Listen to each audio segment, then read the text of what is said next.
tuned all the way up. When you tuned all the way up, you're in full stride. Full stride. Ready to go. Warmed up, loosened up, stretched. Here we go. You remember that? I'm gonna ask the boss man. You remember that Busta Rhymes video where he's kind of running through the video like this? Damn, what song was that? He be running through the video, kind of. Give me some more. I don't know any Busta Give me Rhymes. some more. Give me some more. I quit rap when. Give me some more. Busta Rhymes, bitch. Trying to think what really made me quit listening to rap music. I don't know. The early stuff in the 80s. Listen, I was listening to some Houdini today. In the 80s. What was it? The Freaks Come Out at Night? Yeah, boomer, Shane. I am you're an Xer. Yeah. I'm an Xer for sure. You're an Xer. But Houdini laid down tracks, man. In the 80s. Houdini laid it down, man. Those guys were great. It holds up today, I think. It holds up today. I'm showing my age. Mm-hmm. Showing my age. Freaks Come Out at Night was a great song, man. The Freaks do come out at night, though. The Freaks do come out at night. I worked night shift for multiple years. Yep. And you'd actually turn into a freak. You don't even realize it. Working night shift for years. Say you work night shift for 2 it just rubs years. off on you. Yeah. It just rubs off on you. And you look at some pictures, you be like, fuck, I was a freak. I was a freak. Looking all zombified and shit, looking like Michael Jackson in a Thriller video. Eyes be fucking sunk in. You know, when you work nights, it's rough. Under the fluorescent lights. Man. Freaks. Yep. And then when you go to days, you realize how freakish them people look on nights when you do a shift change. And you realize you're one of them. And I was one of them. I'm glad I was. And most people that work nights don't sleep much. You don't, especially if you got a family. Especially if you got on a family. Day. Most families operate on day shift. Yep. A lot of times you're working that as a second job, and you're just holding on. Oh fuck! Just holding on. Freaks come out at night. That's a fact. Freaks come out at night. Freaks come out at night. Freaks come out at night. The freaks come. Then again, out you at might night. know someone all your life and might not know they're a freak unless you see them at night. That's it. Bars. I'm telling you, man, that old Houdini was bad stuff. I was a freak. Damn. What was it? Discos don't open till after dark. Mm-hmm. It ain't till 10 till the party really starts, and I always had to be home by 10. What your mom used to tell you is it's only 2 things open out of 12. One of them was a pair of legs. I can't remember what the other one was. Well, better hope it's not your legs. I always heard people say, oh, shit. Your cheeks. I've heard people say nothing good happens after midnight. Nothing good. I disagree with that. I've been involved in some pretty cool stuff after midnight. Sounds after pretty midnight, nefarious to me. We gonna let it all hang down. Yeah. What was that, Eric Clapton? Shout out Eric Clapton. Mm-hmm. Sounds nefarious to me, Shane. Nefarious. Some nefarious shit after midnight. Debauchery, Maybe as it were. I've certainly been involved in some debauchery. Absolutely, some debauchery. Fun was had by all. That's all I'm saying. Fun was had by all. Oh, man. What do you think, man? Shall we get into character? I think we already are. Let's open the show. This shit cracks me up. After midnight. What's another song about after midnight? We gonna let it all hang out. We gonna let it she all hang out. wants more. Yeah. With a rebel yell. She cries more. Who sung that one? That was Billy Idol. Okay, that was a damn good Rebel song. Yell, damn good song. Oh, you guys wouldn't know. Oh shit! What's the name of the band? Now I forgot the name. 2 Minutes to Midnight. It's heavy metal. It's what's that guy with the Iron Maiden? Okay, Iron Maiden. I used to work out with some Iron Maiden. Midnight. Yeah, that guy had Bruce Dickerson, I guess, had a crazy high voice. Mm-hmm. But their songs were always about something. Like he did a song called Alexander the Great. Most songs always about something. But it was about something. Yeah. Their songs always about something. I can't think. What the hell was it about? It was about something. Yeah, Shit, it was what about something. But it was about something deep, like Alexander the Great was the name of the song. The Conqueror. The loneliness of the long distance runner. It wasn't about, Oh, it had like a... something he researched or something. I guess message or educational. Iron Maiden. And your parents hated Iron Maiden because they used all kinds of skulls and. But you listen to what they said, like, oh fuck, my son learned about them Alexander the Great. Yeah, you couldn't say anything about their music. You learned about them the Mongols. And that was back when people were really tripping about rock and roll. Like now, it's all about rap lyrics, but back then it was about Attila the Hun. Attila the Hun. Got a song about Attila the Hun. He might have. I don't know. You remember that? Remember Twisted Sister? Oh, that's a band? Yeah. Had a lead singer named Dee Snider, had crazy blonde afro, like humongous, way over the top. Not afro so much, just huge. But it was blowed out. Yeah. This was the 80s, Had a good big blowout. Yeah, and they were called Twisted Sister. And they were a 80s, quote-unquote, heavy metal band, hard rock band, whatever.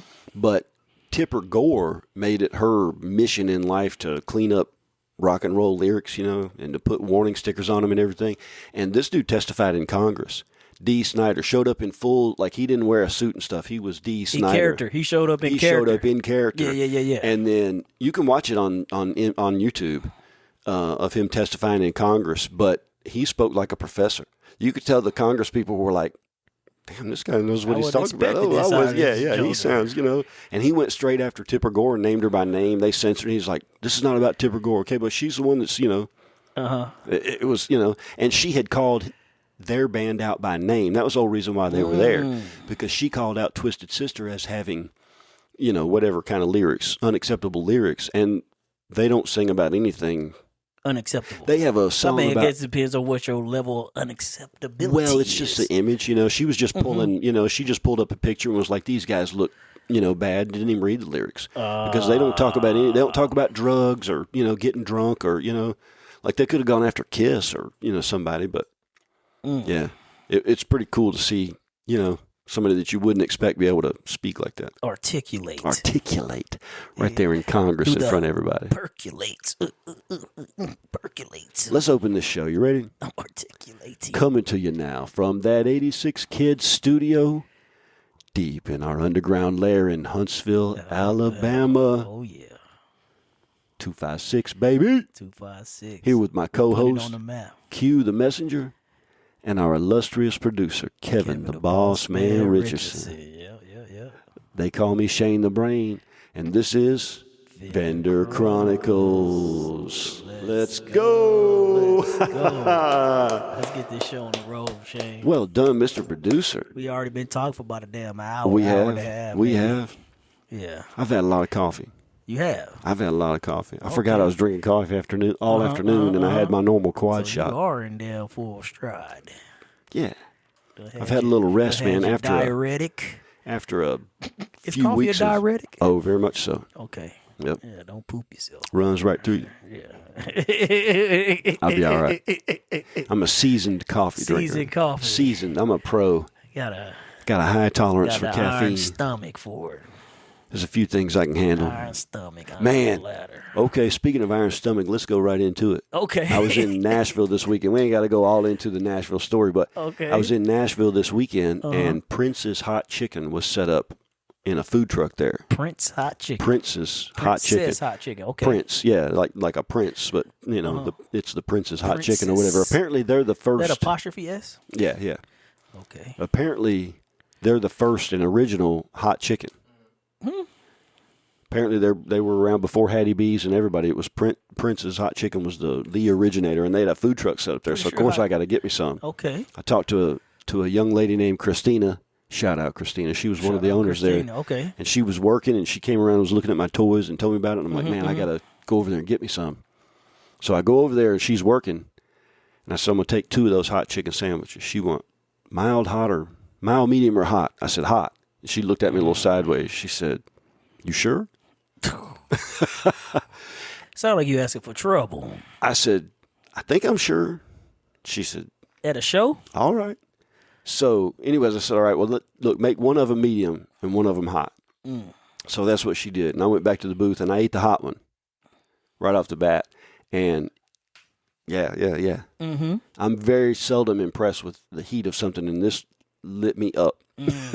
It was hot. It was delicious. That was going in. It was delicious. Oh, I was good with it. Yeah, I ate the other one on the way home. Okay. Yeah, this was on Sunday. And I had that one in the afternoon, and then on the way home, I ate the medium one. Mm-hmm. And that was just enough heat to remind me. It was perfect. Yeah. Shout out Princess Chicken. That was some good damn hot chicken. If you're in Nashville, go see Princess Hot Chicken. Now, it's just a food truck, or they have a brick and mortar? They got a couple of different places. Okay. Yeah. And I didn't know they had a food truck. But they were there, and they were making them fresh in there, because when you ate one, you could tell they didn't make this at the restaurant and bring it over. That was fresh and juicy. And I might have checked them out, Shane. Dude. But I'm telling you, man, you probably need to go with the mild. I'm going with what's the lightest one? Probably mild. That's what I'm going with. Pepper spicy and they got a pepper get me going, Shane. God, they got two sauces. One of them is sweet heat, and that's got habanero in it. I had the sweet heat on the hot one, and then some kind of mix with a ranch. Okay. I had the ranch on the hot one and the sweet heat on the mild one. Mm-hmm. But that sweet heat sauce in and of itself is pretty hot. So go with that ranch sauce if you don't want the heat. And they just do chicken sandwiches. No, I think they do other things, but that was all I had. Like a 2-piece and a biscuit? I don't know. I'm asking questions, Shane. Right there at Princess, you want a 2-piece and a biscuit? A 2-piece and a biscuit. Oh my God, Q. You're so bad. Stop it. Uh-huh. So you was in Nashville. What were you up there for? I was up there for the... Get Shane back on track. This is already about to go off the rails. We just got started. Digress, Shane, digress. No, I was up there for the Tennessee Art Fair, I think is what they call it. Okay. I think it's called the Tennessee Art Fair. It was our first time ever doing it. It was at Centennial Park, which is, of course, where the replica of the Parthenon is. The Parthenon. Yeah, Not to be confused with the Pantheon. The Pantheon. What is the Pantheon? It's like the Parthenon, but it's different. But it's different. Yeah, okay. Okay. Well, I had never been there before. Don't ask for details. It was fun. Just know it's a Pantheon and it's a Parthenon. And the Parthenon. I'm going to look it up now. I never heard of the Pantheon. Yeah, the Pantheon. It's a building or like a monument or something? Yeah, just like the Parthenon, but Pantheon. I don't know. Kevin the Boss Man's got the pictures of the craft fair with the Parthenon in the background there. It was a very well-run show. Listen, these people knew what they were doing. They had volunteers coming around giving you bottles of water. If you needed somebody to sit in your booth while you go to the bathroom, you could text a number and they would send it to you. They came around in the morning. That's how you coffee. organize a show. This was first class. First class. Service sound amazing. Yeah, it was fantastic. Yep. Everything about it was fantastic. You had to pay to be there, though, right? Oh, yeah. So you got your money's worth out of just the service that they gave you and the venue. But not only that, was the customer base there. Oh, it was, yeah, it was huge. The weather was beautiful, and there was never a time, it was constant traffic the whole time. It was a Friday, Saturday, Sunday show? Friday, Saturday, Sunday show, yeah. Wow. By the end of Saturday, I was running out of inventory. I ran out of a bunch of key things. I opened up on Saturday morning with 4 tractors and random train cars. I didn't have any locomotives or none of the inventory that I normally have. You still got Sunday. And I still sold on Sunday, yeah. Had I known it was going to be that big and come loaded for bear, I could have done much more sales than I did. Wow. Which is a good problem to have. Now, did the traffic flow slow down come Sunday? It was a little bit slower Sunday. Sunday was more young people coming out, enjoying the park or what have you, which is not going to be my crowd, too young to...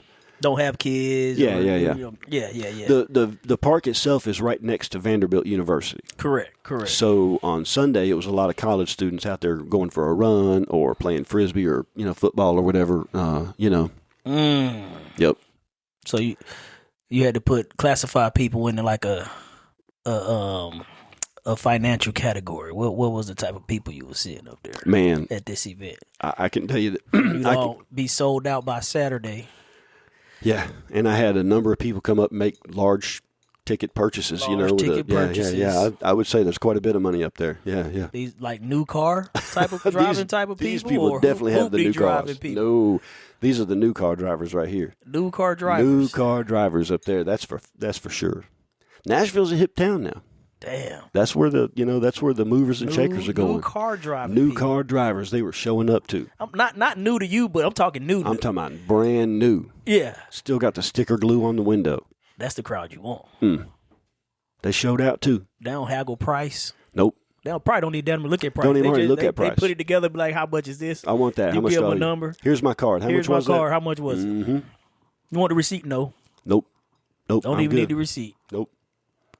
Yeah, I had the Sound like the best type of customer, Shane. I had the largest single ticket order that I've ever had in the business.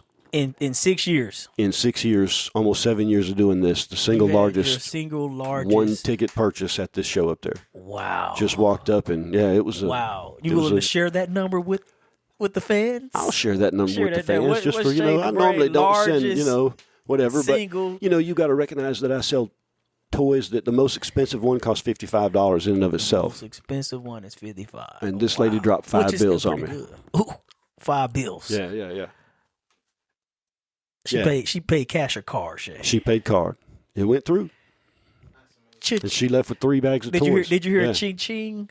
Cha-ching. With that motherfucker. Listen, this was an hour and a half after the show opened on Friday. Cha-ching. I'm just getting set up, really just getting my feet under me, and this woman walks up and just rings the register. Let me borrow $1, Shane. Ding, ding, ding, ding, ding. Let me borrow $1. I got to buy my baby some shoes, I'll pay you back next Tuesday. Next Tuesday. Next Tuesday. Let me borrow $1. I'll pay you back next Tuesday, bro. What's that other song?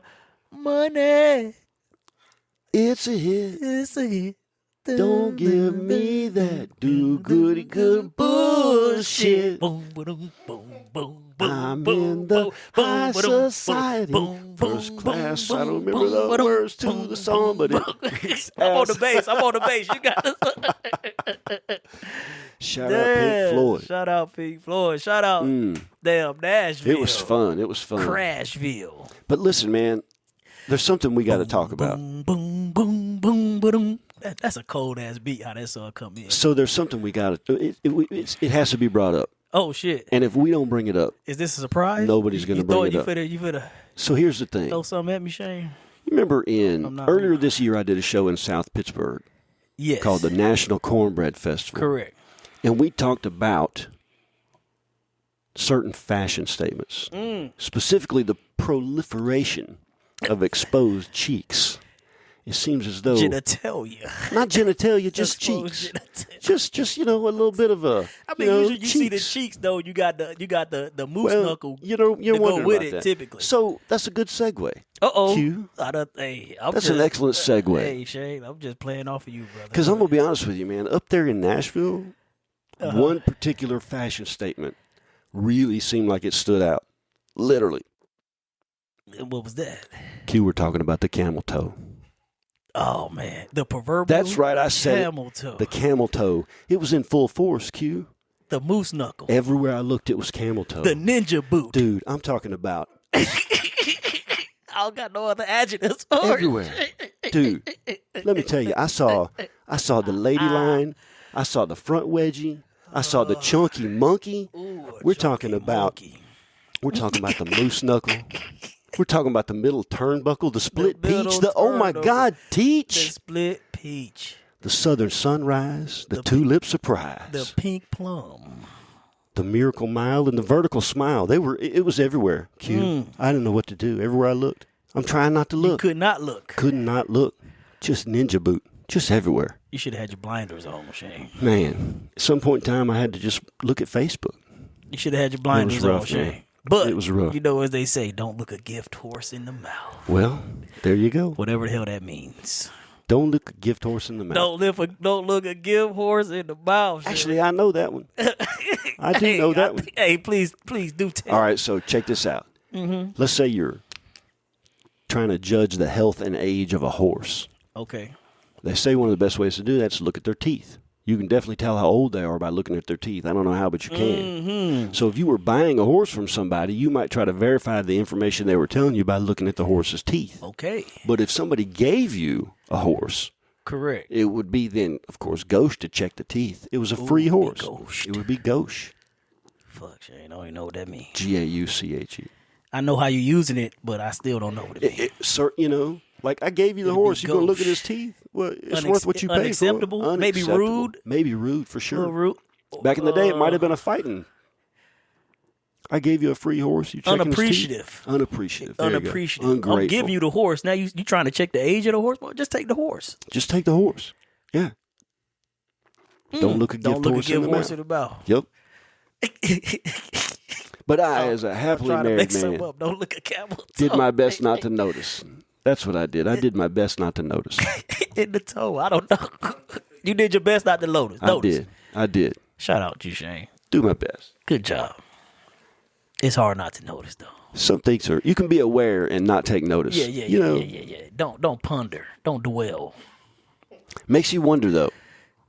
Ladies, I know you looked in the mirror before you left. Man. You turned around, checked out the rear view. I've been married for a long time. I know how y'all do. Mm-hmm. You knew when you left the house what you were wearing. Yeah. You knew what you were wearing. So, I don't know. Hey, women been liberated, Shane. I'm not judging. Liberation. I'm not judging. Liberation Day. Sound like it was Liberation Day in Nashville, Tennessee. Shout out Nashville, Tennessee. Nashville. Man. And not only was it a well-run show with fantastic service, but they let me park my van overnight in the parking lot. Had security out there and everything. They had security? Yep. Oh, wow. Porta potty right over there. If I woke up in the middle of the night and felt the need, I could walk right over to the porta potty. No big deal. I was going to ask that. Did they have security up there? Yep. Had good security. There were cops all over the place. Wow. Yeah. That's amazing. It was a fantastic event. That's amazing. Oh, okay. I'll tell you a fun story about it. So, Friday night or Saturday night, I'm watching the Parthenon. There's people all over the steps. Everybody's hanging out, having there's kids everywhere. Not to be confused with the Parthenon. The Pantheon. That's correct. This was not the Pantheon. Not to be confused with the Parthenon. But all of a sudden, dudes in black suits started showing up and kicking everybody off of the steps and everything. And then standing there with their hands clasped like they're security, right? Wearing dark suits. Now, you could tell they weren't like, CIA security, Secret Service security or whatever, looking at their phones or whatever. The bums off the steps or just everybody. These people just hanging out? Like we enjoying the park? The Parthenon is closed and you may not sit on the steps. Everybody gone, right? Okay. And so they'd set up this big tent on one end of it. And I guess maybe they were having some kind of fancy wedding or something. But they kicked everybody off and wouldn't let them anywhere near it for the duration of the wedding. I don't know. Imagine this was after the show? This was right at the end of the show on Saturday night. Yeah. So I left there Saturday night. The show ended at 6. And I had my van parked in the parking lot, but there's restaurants within walking distance. Mm-hmm. So I just start walking, going to find me something to eat. I ended up finding this place that got me a buffalo steak. It was delicious. Ted's. A buffalo Ted's right across exactly what I'm talking about. Yeah. Ted's Montana Grill or whatever. Montana Grill. Yeah, I've been there. Kind of like off the main strip. Got a bar down one side and then I've been there. Yep. Yeah. So I got me a nice buffalo steak. You're talking about. Yep. And then by the time I walked back over there, I walked over to my booth to pick up some stuff to walk over to my van. This was by that time it was probably 8:30 or 9 o'clock, and I guess the wedding was over and they were all in that tent and they were raising hell. They were hooping and hollering and they were raising hell. They all came in formal wear and long dresses and everything, but they were getting it. They were getting on it in the tent out there after the wedding. I don't know whose wedding it was, but somebody important enough where they had security out there to kick everybody out. I don't know. I wonder that they rent the venue and the venue provides the security after you rent. You rent them. I don't know. Yeah, maybe there's something that might be standard. For. Yeah, I wonder what it costs. Keep motherfuckers out the. I wonder what it costs to get married at the Parthenon, not the Pantheon. Not to be confused with the Pantheon. Correct. Google it. That's the kind of money that I don't even imagine having. You say they got brand new car money. They got new car money. Fuck, they got new car money. Lots of Beamers and Mercedes and shit. Yeah. How was that buffalo steak? It was delicious. Okay. It was fantastic. How does it compare to cow steak? I would say that I think it's a little less flavorful. Yeah, I think I had a ribeye at Longhorns the night before. Yeah, I do. It was delicious. Don't get me wrong. It is, but I think it's now it did have less. When you get a ribeye, I'm a medium rare kind of guy. Yeah, I'm a medium guy. Okay, when you get a ribeye, a lot of times there's a little bit of gristle on it that you got to cut off, and like in the middle of marbling or something, you might have to cut a little piece of it off. And that buffalo steak was I ate every ounce of it. It was all edible. Lean. Yeah, lean. A little lean. Yeah. So it was delicious. You know, I would certainly go there again. Mm-hmm. But I think I do prefer a beef steak. So me too. I do. Comparing the two. But like you said, the buffalo's still delicious. It's delicious. Comparing the two, I think I prefer beef. And the service was good. The place was nice. Mm-hmm. I think my bill was $68. That's not bad for a good steak. I had a glass of wine. Had a glass of wine? Okay. Yeah, I had a glass of wine. And I had a kick-ass server, man, and I can't remember his name now. But just a real down-to-earth guy. The wine that I wanted, that I ordered, he came back and apologized. I'm sorry we don't have it. Was it a red? Yeah, it was a red. I ordered an Australian. You got Australian on me. An Australian Malbec. Hey, mate. And they didn't have it, so I ended up with a... Hey, mate. Hey, Mike. Good day. Oh man, the Australians are funny. Good man. day. They're hilarious. They're hilarious, bro. Yeah. I deployed once with the Aussie Really? Air Force. They're tough as hell, right? Oh, them motherfuckers partied the whole deployment. In America, we're so serious and straightforward, especially in the military. You know, you don't break ranks, stuff like that. Man, these motherfuckers smoke, drunk every all day. The time. They ration card, they had unlimited rations. Really? Like they gave us rations. We could have 2 drinks a night, stuff like that. 1 pack of cigarettes a day. Could you save up those 2 drinks You a could. night? Okay. But so at the end of the week, the you bartender would would know. The bartender would know. You get what I'm saying? Oh, who from you the bar. get your I drinks got from? you. You could save them up if you want, but if they hard pressed, they'll be like, nope, you already had your 2. Okay. Whether you save them or not, Okay. But the Aussies, man, they can drink as much as they want. They drinking on the bus on the way back from work. You know what I'm saying? And it was just crazy to see the dynamics on how we do business as far as military compared to how they did business. They took it so lightly. You know what I'm saying? And I can see that aspect of it, like shit, especially if you're in a war zone. I bet they didn't take the actual work or the fighting. Yeah. Business when you need to, and then correct. When you but can. we pretty much stayed on point. You never, I guess broke character, as it were. You get what I'm saying? And they were once I'm off duty. Once I'm off duty, yeah. Shit, it's like we at home. Okay. They had a good man. They partied. Sounds fun. Yeah, the Aussies, man. The Aussies are amazing. They're good people. Very nice people. Very friendly. Very welcoming. That's an interesting content. That was a British penal colony. Mm-hmm. That's why a lot of those people flag look like a damn British flag. Damn near. It does. Yeah, it does. The damn Aussies. Yep. But they were It seems a little bit like America. All of the misfits and the, people that couldn't stomach normal British society or whatever came here. I think normal British society sucked. That's why I think it still does. That's why they came here. I still think it does, man. Well, yeah. They're arresting people now for social media posts. For free speech. They arrested 12,000 people last year simply for social media posts. I think that's what they're going to try to do here. You saw that they just passed some shit. I can't remember the name of it, but basically saying that money is free speech. What does that mean? What does it mean? Money is free speech. Money is free speech. I got to look more into the story. But they said I'm from how I'm perceiving it is basically like if you got the money, you could pretty much say what you want to say and do what you want to do. If you don't got the money, that's when you might get free shadow speech, ban, canceled, whatever the situation I see may what be, you're saying. if you don't have the money. Because money is power at the end of the day. Of course. If you got the money, you can do what the fuck you want to do. That is true. And get away with it. Just ask Diddy. You just think about you just think about this, Shane. They're willing to protect chomos and pedophiles as opposed to exposing the truth. And I'm talking the Epstein files. Sure. What's the big deal about putting this shit out there? Why? Think about it. Because nobody wants those names named. So they willing to protect child molesters. Yeah, although not for nothing, they did kill him. Not for nothing, but still, they still willing to protect child molesters as opposed to exposing the truth. I see what you're saying. Yeah. So that's the state of the country. They got the ringleader, right now. but he was facilitating. But people think about that. They willing to protect child molesters as opposed to exposing truth in America today. It's fucked up, Shane. That's my soapbox. That's my tangent. Okay. It's factually true. It's very factually true. It's What you gonna factually say? true. I'm not making this up. I wish I was. And again, I do think that this kind of thing's been going on forever. It has. Thankfully, we've got the internet now where we at least find out about it. I think it's gonna be. It's starting to get harder for them to cover the truth. Mm-hmm. So now they just going to have to start coming out with this shit. They just going to have to put it in your face. Did you hear the directive from the Pentagon? What they call it?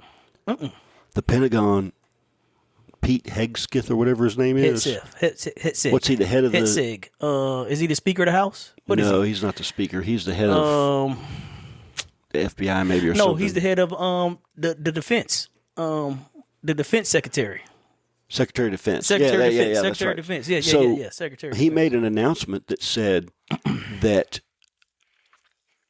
if you had a press pass for the Pentagon to report on what was going on in the Pentagon, that in order to keep that press pass, you had to agree that anything that you report on is cleared by the Pentagon first. Wow. Yeah. I saw the clip of him saying it. That's censorship at its finest. Okay, well, where is free speech then? Where is free speech? Why don't you just hire a publicist and put out whatever you want to be put out then? That's where they try to go. Yeah. But apparently, if you don't play ball. Apparently, like 7 news networks, on both Fox News and CNN were both part of it. They all signed a declaration or whatever it was and sent it to the Pentagon saying, we will not agree to these terms. That's a anti-First Amendment. We'll be happy and to, Fox is typically backing, Trump and those guys. But that's a clear violation of the freedom of the press. A freedom of press. Clear violation. Violation. Yeah, ain't they trying to suspend the Constitution? I mean, it seems like there's some crazy shit going on, Shay. It is. People better be looking at the writing on the wall. Yep. It's scary if you think about it. What the hell were we thinking bringing kids into this? What? What the hell were we thinking bringing kids into this world? The way it is now. Oh, man. Yeah. They got to grow up in this. But here's the thing. 50 years ago, our parents were saying the same thing. Mm-hmm. The world's going to hell. 100 years ago, same thing. What's with these flying machines? What is that thing you're driving, an automobile? What's wrong with a horse? Horseless carriage. Horseless carriage. Why you got that? You know what I'm saying? Like, I do think that some of it is, I think things are changing faster now than they ever have before, but things have always changed. Things have always changed. And the previous generations have always questioned the direction of the new generation. That's just natural. Okay. So you being optimistic about it? I'm very optimistic about it. I am optimistic about it. I think some things need to change, but things have always needed to be changed. And optimism is what made us fight the Revolutionary War. We believed we could do it against superior forces, and, had some folks not been like, hey, we can make this better, then it never would have happened. Mm-hmm. So I still think we can make it better. And I got faith in our kids. Yeah, I do. I do. Good speech, Shane. Thanks, man. There's my soapbox. I'll get right off of it now. I'm so the pessimist in these conversations. You are. That's all right. Be pretty optimistic. You usually be pretty optimistic. It's a good balance. It's a good balance. I think it's up to us to pave the path for our kids, though. I agree. And if we don't do something now, that path is going to be very bumpy and tore up for them. What do you suggest? I suggest unity. That we got to start there. We got to start there. Unity, not Republican, Democrat. We still in that all political, of the things that divide political us. vein. Yeah, all the things that divide us. All the things that divide us. And if we start to look at things that bring us together, all of us pretty much have the same basic needs. It's funny that you say that, because I was actually talking to somebody about this in Nashville, about how, I go to a craft show almost every weekend. Correct. I'm always out there talking to people. You are always out there talking to people. We see a lot of folks all the time, on a regular basis. From all walks of life. From all walks of life. All races. Everything. Everything. Yep. Socioeconomic, gender, we see the entire spectrum. And ages. Everything. And they're pretty much all the same. All the same. And when you see them out in public, they're talking to one another. The gay couple is talking to the Christian couple. The black couple is talking to the Asian couple. The white couple's talking to the, whatever it is. Everybody's just talking to each other and enjoying a day. They know they probably don't agree on some things. They're well aware of that. But we all have the same basic needs. But we have the same basic needs. And when you get home, do what you do. Mm-hmm. When I get home, I'll do what I do. And in public, hey, how are you? Good to see you. Whatever it is. And the division that seems like it gets pushed on us, it almost seems like it's fake. We can't see the forest for the trees. I think you're right. Because if we all look at the forest, we all can say, okay, that's beautiful. That's amazing. I might not like that damn apple tree or that whatever tree, maple tree. Or maybe there's Who cares? But look at this forest. Yeah. There's a patch of poison ivy in every forest. It is. And you're going to run across that patch of poison ivy, metaphorically, as a person in life. Somebody that's just, whatever it is. They're pissed off at the world, their life sucks, and they're going to take it out on everybody, whatever it is. Maybe they just haven't started examining themselves. How do we get people like to see I that, used though? to? I think we do it one person at a time. I know that sounds cheesy, but I think that if I'm good to you and you're good to Joe and Joe's good to Keisha and Keisha's good to, whatever, those things start spreading.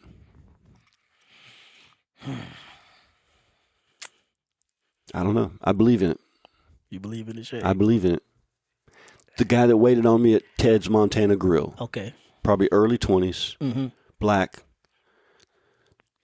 not dreadlocks, but hair in twists maybe, but fairly long, like, maybe down to his shoulders or whatever. Okay. Certainly not somebody, if you put he and I side by side, we're probably not running in the same circles. Mm-hmm. But we had an interaction. He took good care of me, came around and apologized for the wine, excellent service, did his job.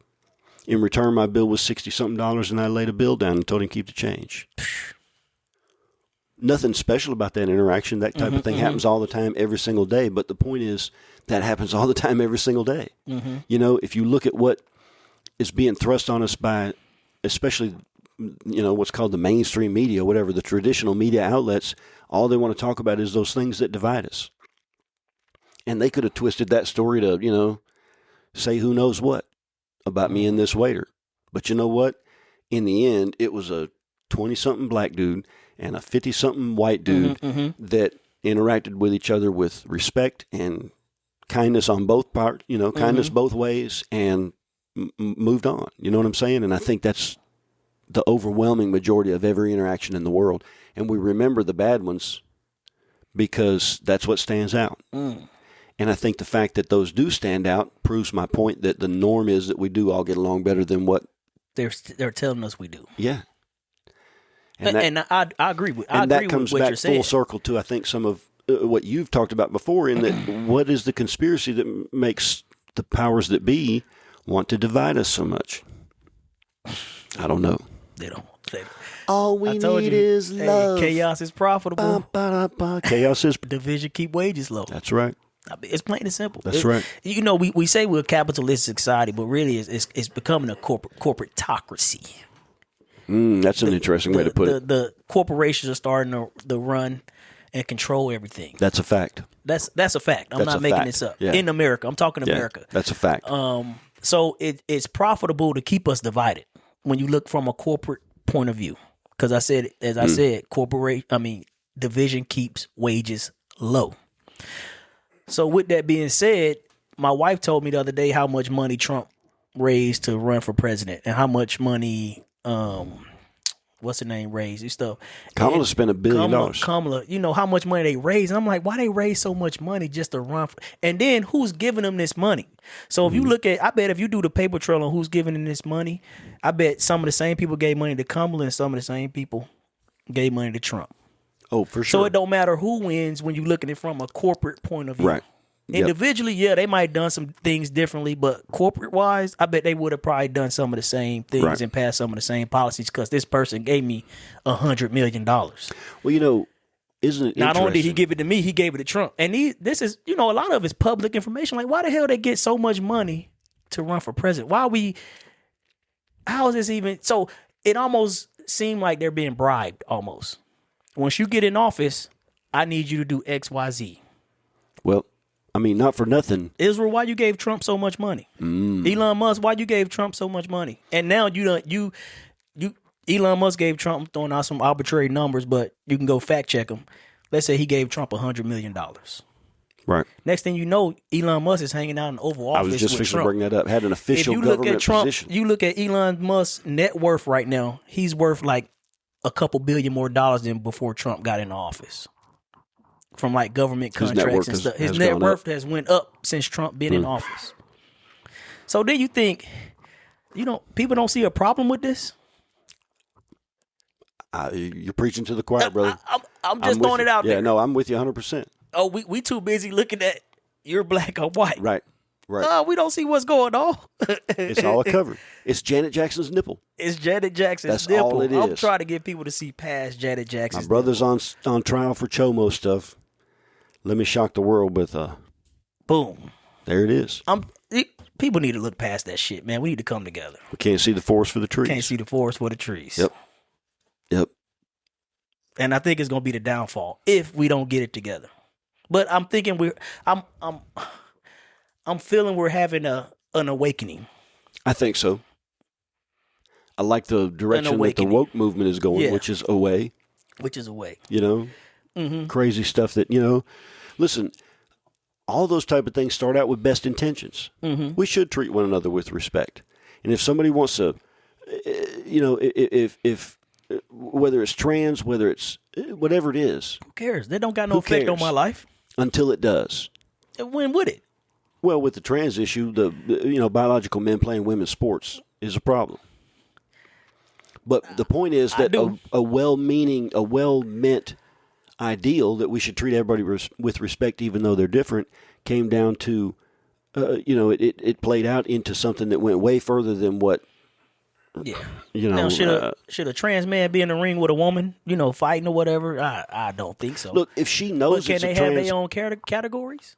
Or sure. If she agrees to it, you know what I'm saying? If she agrees to it, knowing, but then it comes. You think you really got a chance, But a lot of this was high school and college age people. The whole Leah Thompson was the swimmer. Yeah, the swimmer, and Riley Gaines was the one that made the stink about it, and rightly so, I think. And then, okay, I think Leah Thompson was in the locker room, dressing room, completely naked with full male genitalia. So how do we fix that? Give them their own fucking bathrooms. But it's still not fair to compete against biological women. Give them their own categories. Yeah. Or make them compete against biological men. Or just give them their own categories. Hormone test them. I'm pretty sure they're taking some type of hormone. Sure. This testosterone probably not going to be as high as mine. Someone who's not taking estrogen or whatever else. There's a way to do things respectfully. It's a way to do things. But at the same time, which hopefully we might eventually get there. Every tiny niche of something that's different doesn't require all of society to change for that particular, okay, well, you're in some way different than most people. I don't want to say abnormal, whatever it is. You're in the 1% of people that have whatever situation going on that you do. Well, it's not the 99% responsibility to change everything to fit you. Correct. We'll try to accommodate you into society as much as the best we is can. Reasonable. Yeah, it's reasonable. Yes, is reasonable, but it's not reasonable to expect, 99% to change for that one. A blind person can't drive. Shouldn't nobody be able to drive? Mm-hmm. That's an extreme example, but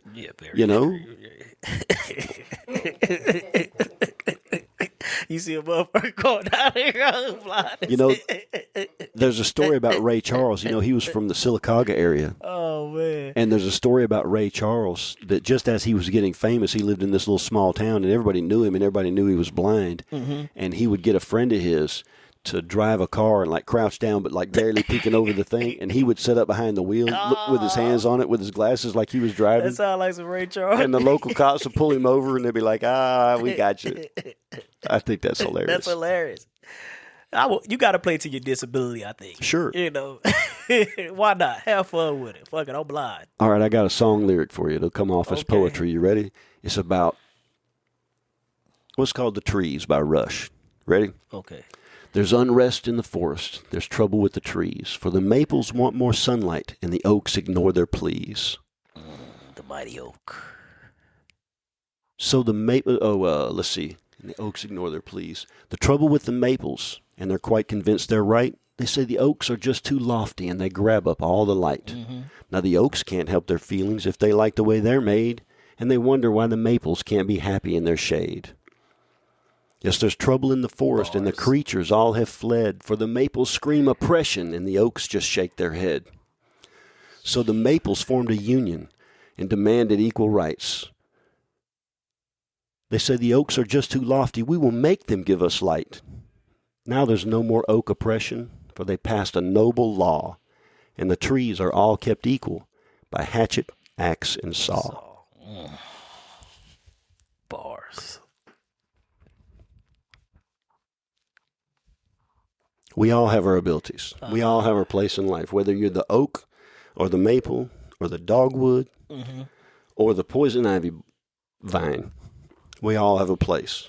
And the forest doesn't change to accommodate the poison ivy vine. The poison ivy vine finds its place and thrives where it can. Mm-hmm. The song was written by Neil Peart. Rest in peace, Neil Peart. That was written back in the 70s in response to the Equal Rights Amendment movement. It was back when they were trying to divide us among gender lines.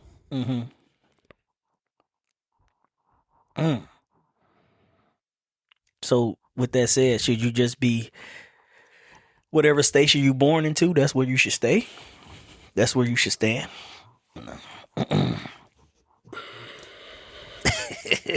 Well, you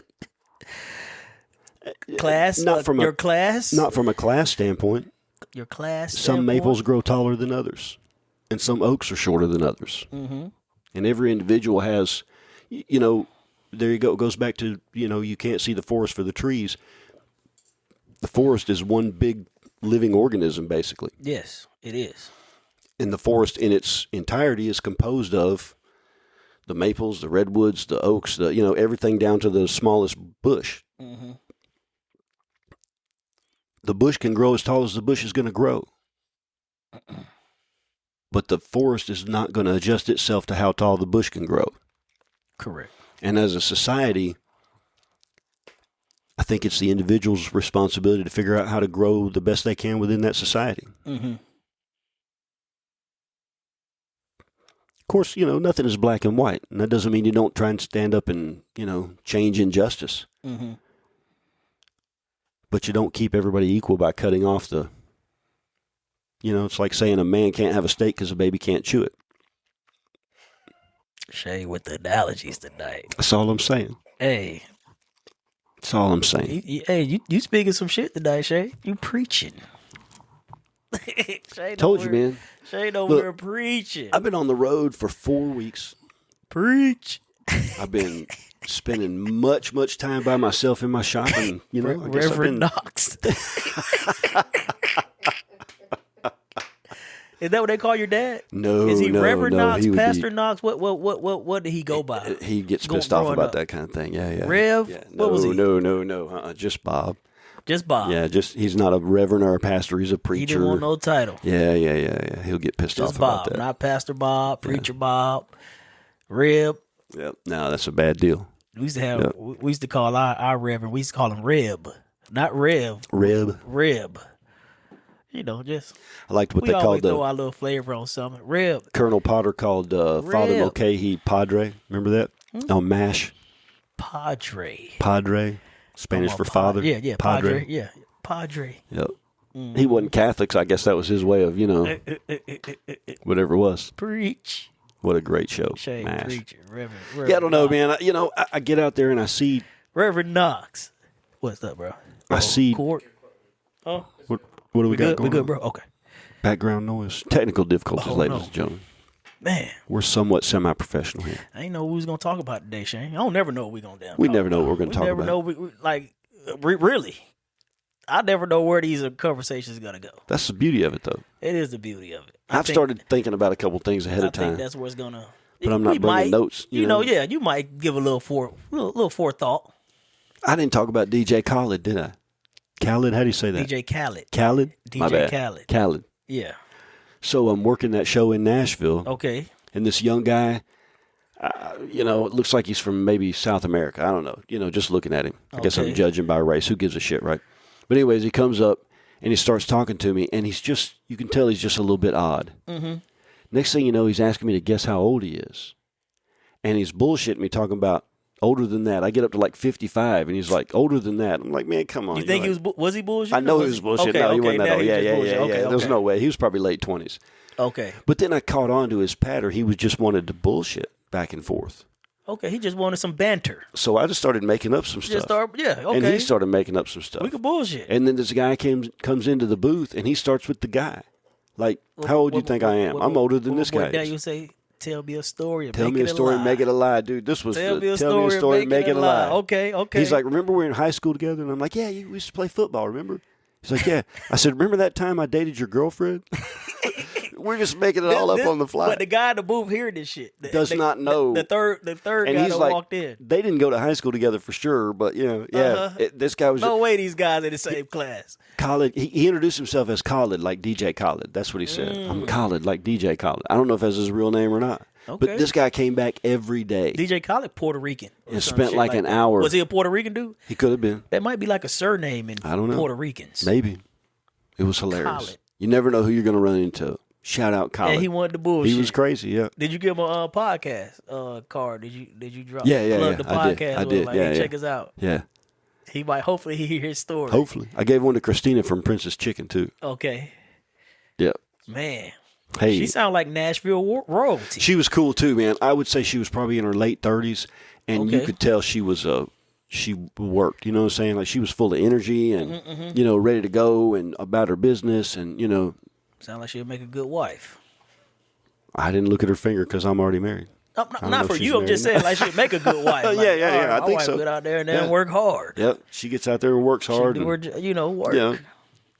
And then make some damn fine chicken. She come home, work all day. They come home, make you some chicken. Or just bring me home some from Princess. I'd be fine with that. I'm going to sit on the couch and watch the game. I don't know. Look, that was a good sandwich, but I don't need to eat one of those hot chicken sandwiches every day. Wash the dishes in the sink, too. Oh. She was part owner. She's probably telling that to you. Nah. You better have the dishes done when I get home. I wear the pants around here, woman. Care how much money you make. I got that Princess money. Got that. I got your money.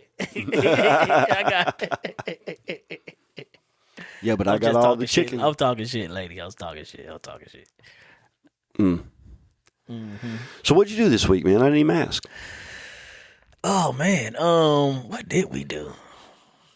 I can't even remember, Shane. The days go by so quick. Right. What they say, the days are long and the years are short.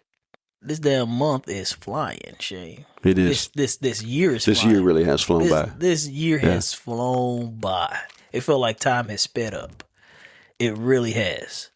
You look back, you be like, man, it seemed like we was just in August. Mm-hmm. It seemed like the kids just got out of school. Yep. They already done had fall break. Remember I was showing you that picture earlier of our kids at the sandbox? Yes. That was Enzo's second birthday, right? Back in January. He about to be a year. I know. Coming around on a year. Another year, Yep, So that seems like yesterday. It seems like yesterday. I'm like, man, that is true. Time flies. The days are long, the years are short. That shit don't make no sense, but it makes sense. But it does. Yep.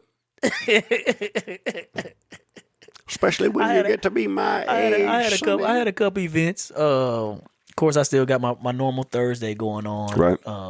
We hit something on Saturdays, and then I have Sunday, Mid City at the camp. So I did 3 or 4 events this past week. It's hard to keep up with them. It is when you get to rolling. Yep. It's like damn. Yep. it almost become Groundhog Day. Like every day is damn near the same. So it's hard to even say what I've done. One day rolls into the next. If it ain't a recurring, thing like that. The recurring one. That is one of the nice things about traveling like I've been doing lately. Yeah. At least there is a little bit of something to mix it up. Breaking up that monotony a little bit. Yeah. And then just with the kids, always just trying to, I love being with the kids, but what I'm learning is it's hard to get any work done babysitting. Mm-hmm. Especially the little ones like you got. When I'm babysitting, I almost just got to focus all my attention on them.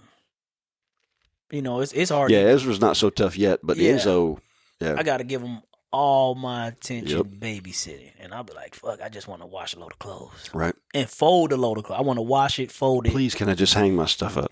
Uninterrupted. Right. Oh, can I take this shit by myself today? You know what I'm saying? Like, they don't give me a break. Nope. I'm in there on the toilet. Here come them. Yep. Ezra, like this. Like, dang, man, give me a second. Like, in 4-wheel drive. Yep. Full speed. Like, damn, just let me take a shit, son. Give me 5 minutes. Fatherhood. Hey, be careful what you gotta love it, though. You got to. Be careful what you ask for, y'all. Even today, I showed up with kids in tow today. Kids in tow. Got to have a nice short conversation with your lovely wife. What you think about that? You did get to talk to the wife a little bit. Cynthia and I very seldom get a chance to sit down. You talk to her more than I talk to her. Well, listen. That's fucked up, Shane. I don't know. Shane talked to my wife more than I talk to her. Just today. We very seldom have had a conversation. Really? I was thinking about that. Well, you and Jessica what had y'all talk about? Family. Family? Okay. Yeah. Just general. All right, that's very general. Just very general. Family. Mm-hmm. Mr. Producer Man's giving us the... Me and Jessica talked a little bit This past Sunday at the camp. Did y'all? Yeah. She got me in place where I needed to go. Oh, that's right. The camp was in its other location, right? Across the street over there. How was that? You know, it was okay. It was an average day at the camp. But we talked. She got me parked, got me situated, and I told her I had to go. I was going to unhook because she was like, you can keep your truck attached. And I was like, well, I got to go unhook because I got to go let a dog out for a friend. Next thing I know, Jessica busts out, who let the dogs out? Q. And she cracked me up, man. She really cracked me up with that one. I didn't see that coming out of her. So I got unhooked. As soon as I'm getting unhooked, you know, here comes this dude walk up to me. Hey, giving me this story. Hey, man, you know, me and my girl, I left my wallet. You know, we live in Decatur, across the bridge. I just left trying my to get over the river. You know, and I knew he was about to ask for money. Right. So before he can I left my wallet. I'm like, dude, just say what you want. I looked at him dead in the eye. Dude, say what you want. Man, I just need a couple dollars. And I could see that it took some pride out of him to really ask. You know what I'm saying? Like, I could feel like this dude was kind of legit. I felt it. You know, the story might not. I was gonna give him the money regardless. You know, because I had some dollars in my pocket. I was gonna give him the money regardless. Right. But I could see that he don't do this often. You could tell he was kind of new to it, and he had to swallow some, eat some crow to ask me for this money. You know, he didn't give a dollar amount. You know, so I reached in my pocket. You know, I gave him my spare change. Sure. You know, whatever that was. You know, and I could see he was really appreciative of it. Okay. Because I think I probably gave him a little bit more than what he was expecting me to give him. It's funny you Not mention that I gave him a lot of money. I'm just saying I gave more than what he was probably expecting. Yeah. Funny you mention that. I was approached by a crackhead on the street in Nashville. Oh, man, I love a crackhead. When I was coming out of dinner, dude was shaking from head. I'm talking about he was just vibrating. Cracked up or fiending? Probably fiending, man. I don't know. Like needing the fix or just hit the fix? Usually when they hit the fix, they kind of... I don't know that much about it. You don't know that much This guy about was vibrating, man. Just couldn't even be still. He's like... He was probably cracked up. Can you give me a couple dollars? Something, I don't know, spare change or something, whatever. And I had been at the show all weekend. Just got done eating a big bison steak. Had a fat roll in my pocket.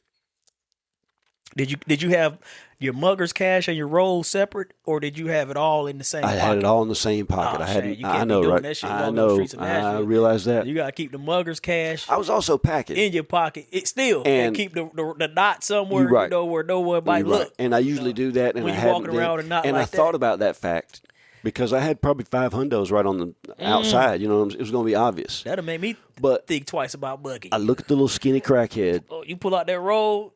And I realized... Yeah, you got whooped by a crackhead, Shane. I got no problem with that. I mean, if worst case scenario, I can shoot the guy. But I got no worries with this guy, whatever. And I take about a half a step back where he can't reach real quick. Not that I'm even worried about that because he was... Dude... Anyways, you had a crackhead whoop you, Shane. I peeled out of 5. Oh, we can't be friends.